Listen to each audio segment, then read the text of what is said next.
அடியேன் ராமானுஜதாசன். அனைவருக்கும் வணக்கம். இன்னைக்கு நம்ம நாச்சியார் திருமொழியில 10ஆம் திருமொழி பார்க்கலாமா?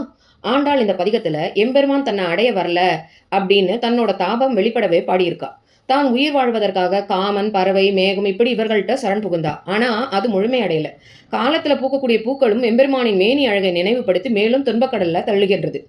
இந்த நிலையில அவன் வார்த்தைகளும் பெரியாழ்வாரின் சரணமே உயிர் வாழ ஒரே வழி அப்படின்னு தீர்மானிக்கிறா. எம்பெருமான் சுதந்திரன், அவன்கிட்ட போய் நாம கேள்வி கேட்க முடியாது. என்னை ஏன் காப்பாத்த வரல அப்படின்னு நம்ம கேள்வி கேட்க முடியாது. ஆகையால் பெரியாழ்வாரின் பக்கத்தில் இருந்தோம் என்றால் அதுவே நமக்கு எம்பெருமானை அடைவிக்கும் ஒரே வழி அப்படின்னு தீர்மானம் பண்றா. அதாவது ஜீவர்களுக்கு எம்பெருமானை அடையக்கூடிய ஒரே வழி ஆச்சாரிய சம்பந்தம் மட்டுமே புகழ் என்பதை நமக்கு எடுத்து காட்டுவதற்காகவே தனது தந்தையான பெரியாழ்வாரையே ஆச்சாரியனாக ஏற்று அவரது திருவடியே புகழ் என்று இருக்க தீர்மானித்தாள். இனி பதிகத்தை பார்க்கலாமா? கார்கோடர் பூக்காள் கார்கடல் வண்ணன் என்மேல் உம்மை போர்க்கோலம் செய்து போர விடுத்தவன் எங்கூற்றான்? ஆர்கோ இனி நாம் பூசலிடுவது அணிதுழாய்தார்க்கு ஓடும் நெஞ்சன் தன்னை படைக்கவல்லை நந்தோ. கருத்த காந்தல் பூக்களே, உங்களை போருக்கு ஏற்றாற் போலே அலங்கரித்து என் மேலே பாயும்படி அனுப்பினவனான கருத்த நிறமுடைய கடல் போன்ற வடிவை உடையவனான கண்ணன் எம்பெருமான் எங்கே இருக்கிறான்? நான் இனிமேல் யாரிடத்தில் போய் முறையிடுவது என்று தெரியவில்லை. அழகிய துளசி மாலையை ஆசைப்பட்டு அதற்காக ஓடும் நெஞ்சை உடையவளாக ஆகிவிட்டேன். மேல் தோன்றி பூக்காள் மேல் உலகங்களின் மீது போய் மேல் தோன்றும் சோதி வேத முதல்வர் வலங்கையில் மேல் தோன்றும் ஆழியின் வெஞ்சுடர் போலே சுடாது எம்மை மாற்றோலைப்பட்டவர் கூட்டத்து வைத்துக் கொள்கிற்றீரே. உயரமாக பூத்திருக்கும் காந்தல் மலர்களே, நமக்கு மேலே இருக்கும் உலகங்களுக்கும் மேலே இருக்கும் தன்னடி சோதி என்று சொல்லப்படும் பரமபதத்தில் இருக்கிற வேதத்தில் சொல்லப்படுகின்ற பரமபுருஷனின் வலக்கையில் இருக்கும் பிரகாசமான வெம்மையான திருச்சக்கரத்தினை போல் சுடாமல் கைவல்ய நிஷ்டர்களின் கூட்டத்தில் என்னை கொண்டு போய் சேர்ப்பாயா? கோவை மனாட்டி, நீ உன் கொழுங்கனி கொண்டு எம்மை ஆவி தொலைவியேல். வாயழகர் தம்மை அஞ்சுதும் பாவியேன் தோன்றி பாம்பு அணையார்க்கும் தம் பாம்பு போல் நாவும் இரண்டு உல ஆய்த்து நானிலேயேனுக்கே. அம்மா கோவைக்குடியே, நீ உன்னுடைய அழகிய பழங்களாலே என்னுடைய உயிரை போக்கலாகாது. அழகிய வாய்ப்படைத்த எம்பெருமான் விஷயத்திலே நான் பயப்படுகின்றேன். பாவியான நான் பிறந்த பின்பு வெட்கமில்லாதவளான என் விஷயத்திலே சேஷசாழியான பெருமானுக்கும் தமது படுக்கையான ஆதிசேஷனுக்கு இருப்பது போல 2 நாக்குகள் உண்டாயின. முல்லை பிராட்டி, நீ உன் முறுவல்கள் கொண்டு எம்மை அல்லல் விளைவியேல். ஆழினங்காய் உன் அடைக்கலம் கொள்ளை அரக்கியை மூக்கருந்திட்ட குமரனார் சொல்லும் பொய்யானால் நானும் பிறந்தமை பொய்யன்றே. அம்மா முல்லை கொடியே, ஆழமான தன்மையை உடையவளே, நீ உன்னுடைய மலர்த்தியாலே எம்பெருமான் முத்துப்பல்வரிசையை நினைவூட்டி எனக்கு துன்பத்தை கொடுக்காதே. உன்னை சரணமடைகிறேன். வரம்பு மீறியவளான சூர்பனகையை மூக்கறுத்து துரத்தின சக்கரவர்த்தி திருமகனாருடைய வார்த்தையே பொய்யாகிவிட்டால் நான் பெரியாழ்வார்க்கு பெண்ணாக பிறந்ததும் என்ன பிரயோஜனம்? அதுவும் பொய்யாகிவிடுமே. பாடும் குயில்காள், இதென்ன பாடல்?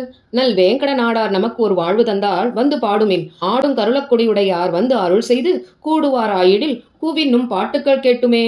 பாடுகின்ற குயில்களே, இக்கூச்சல் என்ன பாட்டு? உயர்ந்ததான திருவேங்கடமலையை இருப்பிடமாக உடைய எம்பெருமான் என் விஷயத்திலே ஒரு வாழ்ச்சியை பண்ணி கொடுப்பானாகில் அப்பொழுது இங்கே வந்து பாடுங்கள்.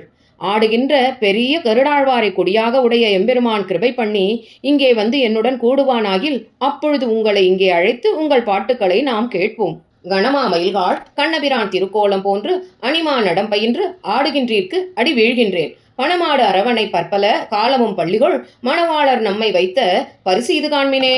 கூட்டமாய் இருக்கின்ற சிறந்த மயில்களே, கண்ணபிரானுடைய அழகிய வடிவை போன்ற வடிவை உடையவர்களான அழகிய சிறந்த நாட்டியம் பழகி ஆடுகின்ற உங்களுடைய திருவடிகளிலே விழுந்து வணங்குகின்றேன்.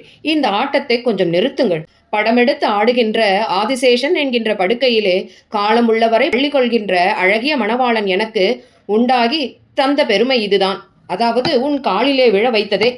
நடமாடி தோகை விரிக்கின்ற மாமயில்காள், உம்மை நடமாட்டம் காண பாவியேன் நான் ஓர் முதலிலேன். குடமாடு கூத்தன் கோவிந்தன் கோமெரை செய்து எம்மை உடமாடு கொண்டான். உங்களுக்கு இனி ஒன்று போதுமே. நடனம் ஆடிக்கொண்டு தோகைகளை விரிக்கின்ற சிறந்த மயில்களே, உங்களுடைய நடனத்தை பார்க்க பாவியான நான் ஒரு கைமுதலான கண்ணை உடையே நல்லேன்.